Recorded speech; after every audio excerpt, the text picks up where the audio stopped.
responsibility to present our next speaker, Rabbi Dr. Natan Levy.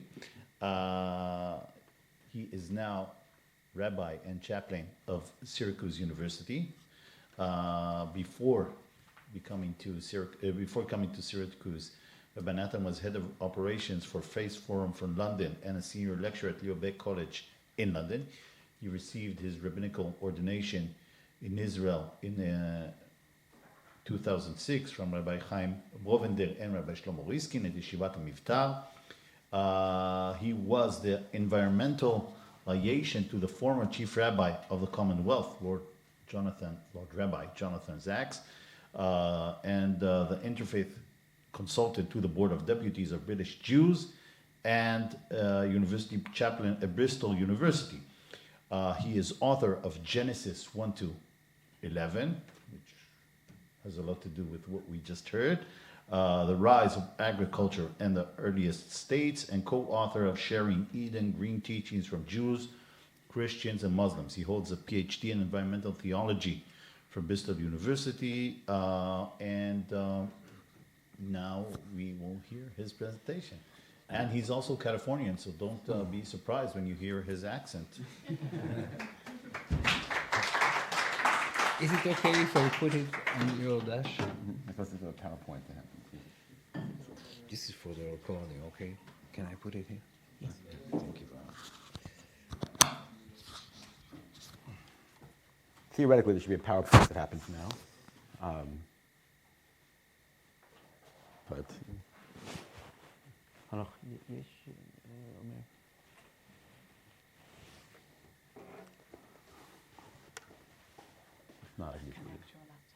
it should be on here. We put it up here earlier.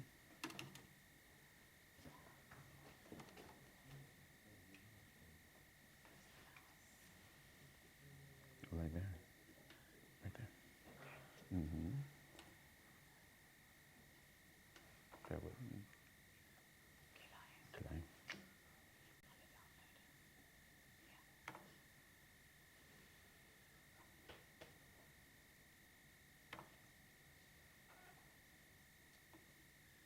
Can you put it on here? Surprisingly, that worked. Okay.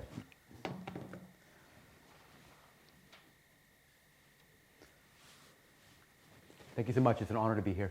Can you hear me in the back, despite the Californian accent? Okay, just throw something if I start going off track. Interruptions in the marketplace. It's 7:30 a.m. on a hot Thursday morning at the Haifa Fruit and Vegetable Wholesale Marketplace. And for all intents and purposes of capital, the work of the day is done. The sellers have finished dealing their daily quota of tomatoes from the Jordan Valley hothouses, the cabbages from the Galilee fields, the first batch of summer watermelon from the Arava. The buyers have carted off their goods to the supermarkets of Haifa. Nearby, a tractor engine fires up, ready to sweep away the unsold melons, the cucumbers grown too large, the watermelons cracked open from the fallen pallet. And yet, a dozen of us wait in a small clutch of anticipation at the gates of the marketplace. We are mostly strangers to each other in the morning light. Some of us from food recovery charities like Robin Food and Adama Le'adam. Others are students, refugees, hungry, waiting for the gates to open so that we can rush in just before the tractor and grab and sort and haggle between us for those large cucumbers, fallen watermelons. We must move quickly through the unwanted piles. There's nary half an hour of interstitial space before the tractor will sweep away heaps of fruits and vegetables, transforming all of our food into garbage. This half hour has no place in capitalism. These valueless fruits and veggies have elusively slipped between the fingers of the invisible hand. As far back as the 3rd century, in the marketplace of Sura, we find Rav Huna, the Exilarch, buying the leftover vegetables at the end of the week and tossing them into the Euphrates River, rather than feeding them to the poor, so that the farmers will not be disincentivized in bringing their harvest to market. And even the poor will have to pay to consume those cultivated crops. Yet I imagine the poor watching Rav Huna toss good food into the churning river with a gnawing hunger, just as John Steinbeck wrote of California's rich harvest of uneaten oranges in The Grapes of Wrath. The works of the roots, of the vines, of the trees must be destroyed to keep up the price. And this is the saddest, bitterest thing of all. Carloads of oranges dumped on the ground. The people come for miles to take the fruit. But this could not be. How would they buy oranges at 20 cents a dozen if they could drive out and pick them up? And men with hoses squirt kerosene on the oranges. And they are angry at the crime, angry at the people who have come to take the fruit. 1 million people hungry, needing the fruit, and kerosene sprayed over the golden mountains, and the smell of rot fills the country. These fruits of Haifa will soon begin to rot in their piles, but not before we hungry interlopers have taken our share, claiming a small half-hour rupture against the totality of the marketplace. I would like to argue in this paper that such a precious interruption is the gift and lesson of biblical agricultural jurisprudence, uniquely attached to the land of Israel. The Bible is a story of agriculture and ecology. The staggering journey of Israel from its inception in the alluvial grain states of Southwest Asia, enslavement in the Nile agricultural basin, and escape into the Sinai desert to the hilly flanks of Israel situate the weather, the landscape, the crops, the flora, and the fauna as characters of note. Insufficient attention, writes the environmental scholar Daniel Hillel in his work, The Natural History of the Bible, has been given to the ways the disparate ecological domains that the Israelites experienced in the course of their turbulent history influenced the development of their culture. While Hillel employs the lens of diverse ecological niches to make a broad theological claim that wandering from riverine to pastoral to desert domains engenders a Catholic taste for monotheism, in this paper, I use Hillel's insight to make a smaller claim, namely that the biblical story is concerned with the specific problems of a population marginalized by emergent agricultural practices enforced by the early states in Mesopotamia and Egypt. And it responds to this unease with a system of law, termed in the Hebrew halakha, that, along with much else, inculcates the act of farming with justice. Access to a dependable food source, writes our own eco-theologian Jeremy Benste, is treated as an inalienable right. The Bible tells a story of outsiders who experienced the discontents of imperial agriculture and respond with a system of ethical farming as a counter-strategy. In Walter Brueggemann's extensive work on the subject of a land-based biblical theology, he writes succinctly, "The Bible affirms that land can be managed in ways that give life. It does not need to be handled towards death. The Bible is not a warning or a threat, but an invitation to another way. It is, however, an invitation that requires a break with the death systems that encompass it." Brueggemann finds the clearest example of this break with the death systems in the book of Deuteronomy. Oh, wait.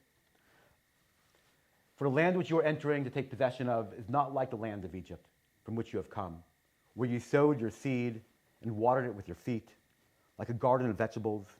But the land which you are going over to possess is a land of hills and valleys, which drinks water by the rain from heaven. Here," Brueggemann elaborates, "scarcity and well-being are not from the grudging taskmaster, but from the benevolent rain sender. Both rain and manna come from heaven, from outside the history of coercion." Biblical farming, cultivated in the mountains of the Carmel, in Galilee, and Judea, by itinerant herders and swithing hill farmers, is an incarnated break away from the mass-scale agricultural systems that dominated the alluvial valleys. The Bible is attuned to the margins, living in tension with the two great and opposing riverine valley states of Egypt and Babylon. Daniel Hillel describes this unique estrangement of Israel, having to move repeatedly across barren land and, in times of dire necessity, to intrude into occupied greener land, made the pastoralists strangers and sojourners everywhere they went. Alienation and insecurity caused the Israelites much suffering, but also spurred their extraordinary adaptability and cultural creativity. Where else can a new relationship with farming emerge than from amongst the clan that turned its eyes away from the fertile alluvial valleys of the floodplain and, to quote the Psalms, "lifted up my eyes to the hills to ask, where my help will come. Thus, in contradistinction to the slave-based, labor-intensive, irrigated agriculture of appropriation, dominating the Mesopotamian and Egyptian river basins, the halacha envisioned an agrarian system that is not exploitative. This agricultural system used the production of food as a means of redressing those social injustices normally exacerbated by agriculture itself. This interwoven agrarian laws of tithing, meiser, peah, where we leave the corners of the field to the poor, leket, where you leave the post-harvest crop for the poor, and shichacha, leaving to the poor any forgotten bundles of grain, create a continuous cycle of redressive agriculture. These injunctions are redressive because the surplus produce goes into the mouths of those who have the least, not the most, in society. They stand in sharp relief against state-administered grain agriculture, which is fundamentally coercive because it demands a consistent surplus handed over to the non-farming elite. The biblical response turns everything on its head. A set of non-coercive voluntary initiatives that uncovers a hitherto unknown surplus via forbearance, the corners, the forgotten sheaves, to feed the non-farming poor. Might we then read the biblical agrarian laws as a response against the divine curse of farming itself, where the sweat upon our faces, the curse upon our soil, is covenantally ameliorated in the face of others, fed from a blessed land? This break from the deathly systems of farming also required a new approach to soil management. The Russian doll-like matrix of a Sabbath of weeks, nestled in a Sabbath of the seventh year, called Shemitah, which in turn is embodied in a 50-year cycle, seven-year cycles that culminate in the 50th Jubilee year, the Yovel, creates an ecologically sensitive pattern of refrainment from overworking the fragile mountain soil of Israel. Evan Eisenberg labels the cyclic patterns a rewilding of the landscape. Sabbath, sabbatical, and Jubilee are all eruptions of wildness into the humdrum of the technical order. And Brueggemann attests pithily, Sabbath is for honoring land. However, these laws and practices do more than protect the fragile landscape. Often the same act or the same module of activity will overlap environmental and social concerns. For example, the Sabbath is as much an eco-rest for the land and the ox as it is also an egalitarian leveling of status between the servant and the master, who must rest on equal terms. Author Waskow, in his essay, Earth, Social Justice and Social Transformation, sums up this biblical Weltanschauung as agriculture with a difference. He writes, faced with the more efficient economics of organized agriculture, with the powerful polity of an imperial state and army, what should a pastoral gathering people do? The Israelites adapted agriculture, but with a difference. For one day out of 7, for 1 year out of every 7, they would renew their ancient roots in an earlier relationship with the earth. For the eco-Judaism of the Bible, spiritual enrichment is profoundly connected with limiting society's exploitation of the earth. And both of these are intimately intertwined with limiting the mastery of the rich and the powerful over the poor. From Brueggemann's vision of an agrarian Israel that breaks from imperialist farming, to Hillel's focus on the use of marginal land, to Eisenberg's sabbatical rewilding, to Waskow's agriculture with a difference, each of these modern theologians are attuned to a scripture rooted in a particular landscape and cultural milieu. These thinkers are engaged with an environmental theology of the Bible in which local ecology matters profoundly. Once a text in our tradition is sensitized to its particular place, we would expect its jurisprudence and cultural mores to attune themselves to a sustainable relationship with that place. However, one of the more arcane and little understood agricultural laws of the Bible would seem to challenge this claim.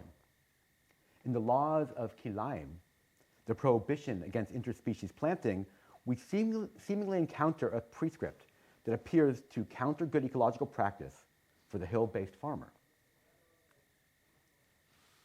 So many of the biblical techniques of farming, such as tithing, the field corners allotted to the poor, the open door policy, and all fruit groves during the 7th sabbatical year and the like, are intrinsic mechanisms for alleviating hunger and poverty. and require little explanation on that score. However, there is one agricultural policy of Israel which prima facie defies not just reasonable explanation, but any deeper social functionality. This biblical injunction also contradicts traditional soil management techniques, which might otherwise redeem its practice for the marginal hill farmers of Israel. Further, this law was scrupulously enforced right through the Second Temple era, and even had its own police unit. And these are the laws of Kilayim, the prohibition against intercropping of various species. Because Kilayim appears so completely to cut against the grain of both environmental and social justice aims, it problematizes the work of these eco-theologians, imparting magnanimous claims in the biblical farming ethic. Kilayim is a sort of agriculture with a difference, but the difference causes increased soil depletion and less food production. And instead of rewilding, Kilayim demands a type of hyper-farming vigilance, with officers looking over the shoulders of the plowmen to ensure an absolute lack of diversity in the field. It is hardly surprising that neither Waskow, Hillel, Eisenberg, or Brueggemann engage with this idiosyncratic marginalia of Jewish agrarian jurisprudence, despite their focus on biblical agriculture. But if the Bible really is a holistic attempt to offer an alternative agricultural method to the farming curse, then Kilayim should not be dismissed as an aberrant mistake. Why would the Bible and later rabbinical authorities so fervently insist on monocrop fields when an ecologically sustainable intercropping alternative beckoned? And yet, Kilayim is mentioned twice in the Bible and reinforced in practice right through the Second Temple era. Therefore, it demands from us a thoughtful engagement. The first mention of Kilayim occurs in Leviticus, chapter 19, verse 19. You shall keep my decrees. Your animals do not debride. Your fields do not interseed. And your mixed fibers do not put on yourself. These restrictions are then reinforced with significant variations in the book of Deuteronomy. Do not sow your vineyard with mixed seed, lest you forfeit as holy the fullness of the seed which you have sown in the produce of the vineyard. Do not plow with an ox and a donkey together. Do not wear a garment of mixed fibers of wool and flax together. Now, modern and medieval commentators alike have wrestled with these few lines of Scripture. If the first divine command of Genesis is to fill the earth and subdue it and hold dominion over its creatures, then an overriding legislation on Israel to curtail that domineering impulse, to invent new admixtures in the field, in the manger, and the weave, comes as such a fundamental about-face as to require some explanation. The early medieval commentator Ibn Ezra explains these obscure prohibitions on interseeding and interbreeding as oriented towards preserving the natural balance of creation. Likewise, his exegetical contemporary, Nachmanides, Ramban, envisioned Kilayim as a divinely ordained boundary to the otherwise limitless power of human creative potential. Kilayim held humanity in check from creating twisted monsters, alienated from the rest of the natural order. As Nachmanides explains, the reason that the Torah forbids admixtures is because God created diverse species and types of life forms in the world and established for each a particular span of existence. We are commanded not to interfere or corrupt the diversity of species, for to change a plant or animal is to deny the divine plan of creation, as if one is saying, God did not do a good task in creation, and thus it falls to us to add another life form to the world. Also, we see that all hybrids we create are sterile and are disgusting and short-lived. Rabbi Judah Loew, the Maharal of Prague, points out two weaknesses in the approaches of Ibn Ezra and Nachmanides. Firstly, if intermixing intrinsically unhinges the order of creation itself, then why are these laws commanded on Israel alone, rather than as a component of the generic scriptural restrictions applicable to humanity as a whole, what the Talmudic sages label the Noahide laws? And secondly, there are numerous extra-biblical ancient Jewish sources which attribute the creation of the first interbred mule to Adam, without any hint of censure. The Maharal begins his discourse with this midrashic story of animal crossbreeding, and he writes, Adam himself interbred a donkey and a horse, and that was a fitting creative gesture, for interspecies mixtures are the exact way that the incomplete natural world reaches wholeness. The Maharal then offers another utilitarian, perhaps even jingoistic, explanation towards the prohibition of admixtures. A constant and tangible reminder that the nation of Israel should remain unmixed from amongst the nations. Jews alone, he writes, should not combine the various species together, as this is the way of the Torah. As we have noted before, the ways of the Torah and the permissible ways of the world are distinct. For just as God created foods that are not kosher, interspecies breeding is a component of the world that is forbidden only to Israel. Just as one cannot sow grain in the vineyard, so too, the Maharal writes, must the nation of Israel remain distinctly monocropped within its own field of ritual and statehood. The Maharal's approach answers his own question on why Israel alone must be sensitized to the Kilayim interdictions by envisioning the restrictions on interspecies mixing as a set of cultural, phenomenological cues to eschew interrelations between Jew and non-Jew. The Maharal posits Kilayim as a national versus a universal law. This debate between Nachmanides and the Maharal is echoed in modern Jewish thought. Perhaps Kilayim is such an outlier within the biblical agriculture code. Neither a clear social justice initiatives like the gleanings, nor a sound eco-sustainable practice like a seventh fallow year. It remains uniquely available for interpretive updates. A number of conservative and reformed scholars, usually the most permissive in matters of food, law, and eating, explore the laws of Kilayim as signifiers towards a Jewish-led ban on genetic modified foods. Robert Gordis argues for a world in which humans are not at the center of creation.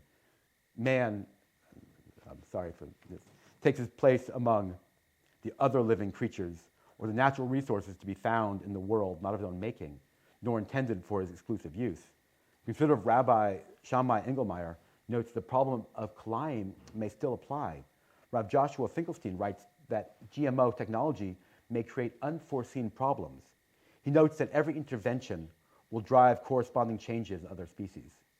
Shlomo Rappaport notes that our lack of full understanding of molecular mechanisms may result in the creation of genetic monsters. These scholars reflect the opinion of Nachmanides that to meddle with the created world reveals both the conceit of the meddler and simultaneously engineers grotesque and out-of-control plant Frankensteins. Conversely, the more traditional Orthodox authorities strike a much more lenient approach to GM foods and unanimously dismiss any link between Kilayim and genetic engineering. As Miriam Warman succinctly notes, of course, any procedure approximating DNA technology is not mentioned in the text. All laws in Mishnah Kilayim are considered to be hukim, or statutes, for which God provides no explanation. According to tradition, hukim are derived directly from the Bible and must be adhered to without modification. And since these hukim are so specific and no explanation provided for their enactment, rabbis insist that each huk be followed precisely as described, to the letter of the law. They may neither be added to nor subtracted from. Thus, although the Mishnah directs that the grafting of plants is prohibited, this does not necessarily prohibit the isolation of specific strands of DNA sequences and the chemical joining of those DNA strands to DNA from another species. Hukim, in their ethno-specificity of duty upon Israel as God's chosen nation, recall the Maharal. These are decrees so unintelligible that the purpose of their observance is entwined with their absurdity. God tells us to do so, and we say yes, whilst other nations scorn. To link Kilayim with a ban on GMO foods would make the laws too accessible, and thus not unique to Israel alone. Yet, the Maharal's reading generates internal problematics that arise from within the corpus of halakha itself. If the Maharal is correct, then performing Kilayim becomes a type of experiential learning that separates Jew from non-Jew and solidifies uniform tribal norms. Yet the historical recollection of intermingling of crops in particular, as detailed in the Talmudic compendium, describes a legal framework that splits rather than unites Jewry between the inhabitants of Israel and the diaspora. We read in the Talmud, just as one is forbidden to interbreed animals both within and without the borders of Israel, so too one is forbidden to graft trees of the field both within and without the borders of Israel. Yet the verse states, your fields, to limit intercropping of seeds as only prohibited in Israel alone. Thus, according to the Talmudic Academy of Shmuel, on the banks of the Euphrates River in the Hardia, whilst other prohibitions of interspecies mingling applies regardless of physical locale, sowing with mixed seeds was only applicable within the biblical borders of Israel alone. Shmuel's ruling creates a clear dilemma for the Maharal's reading.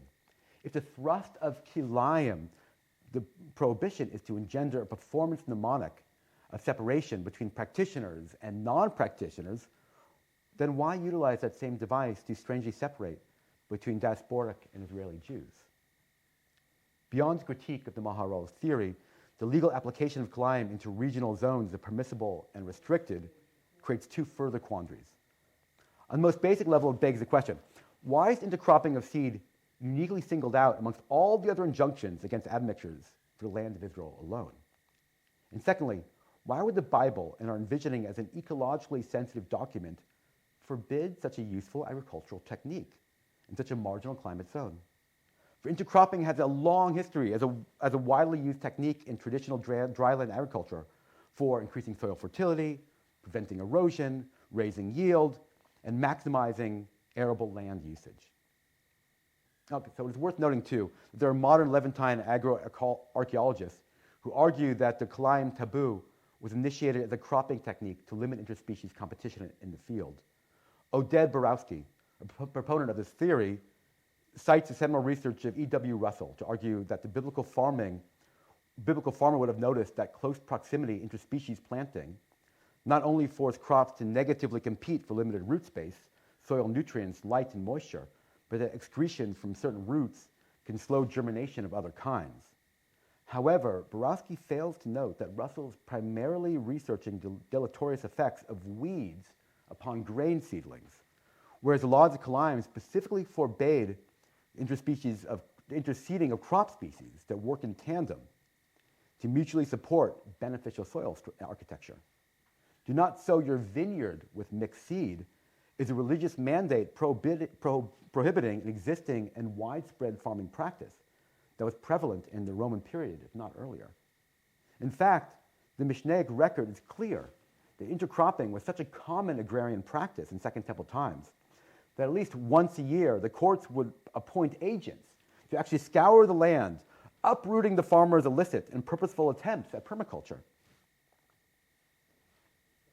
Here from the Mishnah Shkalim, on the 15th of the month, they would fix the roads and the highways for the pilgrims to travel for the upcoming festival, and the ritual baths, and engage in public matters, and mark out the graves, and rip out mixed crops from the fields. This Mishnah concerned with preparing the byways and ritual accoutrements for travelers on their journey to and from Jerusalem for the pilgrimage festivals raises even further problems towards an understanding of intercropping. There are very many laws of public ritual observance in the halakhic framework. So why did the agents of the court particularly enforce intercropping rather than, or as well as, for example, the interdiction to erect a fence around one's roof, or muzzling one's ox in the yoke, or the many other decrees that take place before the public gaze, and are thus as easily rectified by an agent of the court as a doubly sown field? Further, why conflate the intercrop extraction with a communal preparation for the festival? What is the link between a strict enforcement against a mixed field of wheat and beans and the pilgrims making their way to Jerusalem? So in order to answer our cascade of questions, let us return to a variant and slightly more detailed reading of our Mishnaic source, the Tosefta, the additional crib notes that did not make the final cut of Rabbi Yehudah the Prince's Mishnah, but were gathered together by two of his students and a generation later, who expand upon this preparation time before a festival and write, on the 15th of the month, agents of the court would go out to fix the roads and highways that had been damaged by the rains, redig wells and water channels, fix the ritual baths, and signify that all mixed crops they found were now ownerless, hefker, and available to all. The Tosefta nearly repeats the Mishnaic account with slightly more elaboration. Yet there is one notable variation. Whereas in the Mishnaic reading, the intercrop plants were destroyed, here they are left in situ, but made available to all. Let us assume, through its far more specific account, that Tosefta represents the more likely description of events, and the Mishnah's reference to uprooting the plants is a shorthand signifier of this more detailed process of making the crops ownerless, and thus free for passers-by. Now, intercropping has entered into the realm of redistribution of the yield. A crop that is intercropped intrinsically belongs to the poor, the disowned, and the landless, and yes, the hungry pilgrim on the road to Jerusalem. The prohibition against intercropping is entwined with alleviating human hunger. And relieving human hunger in the biblical model revolves around unique moments of agrarian justice set out exclusively for the land of Israel. The right of the poor to glean the after-harvest is a right reserved for the land of Israel alone. But an intercrop field is a difficult place to glean. Professor Lori Zoloth, in her article, Justice in the Margins of the Land, was the first to articulate the tension in the field between beneficial permaculture and the rights of the poor interloper. The people's distinctiveness, she writes, is the covenant and the land. Gleaning is a part of this, yet to glean requires a particular sort of crop. It requires a cessation and a pause in the productive process. One cannot, as is tempting to do in a mild Mediterranean climate, simply keep sowing seed to overlap harvest on harvest. For one must make room for the poor to glean in the interstitial, liminal space, after the harvest of one crop and before the fruition of the next. If the landowner felt that the poor destroyed his crop, he might be tempted to shut them out, and he's entitled to first pick, but this production is limited and shaped not only by his own hunger, but by the hunger of the other, silently coming to interrupt the use of the land with her need and her right. Zoloth's insight redefines all of our earlier dilemmas with intercropping. Where the poor have the right to enter into the field after the harvest, the owner there is forbidden to intersperse another crop with a different harvest cycle.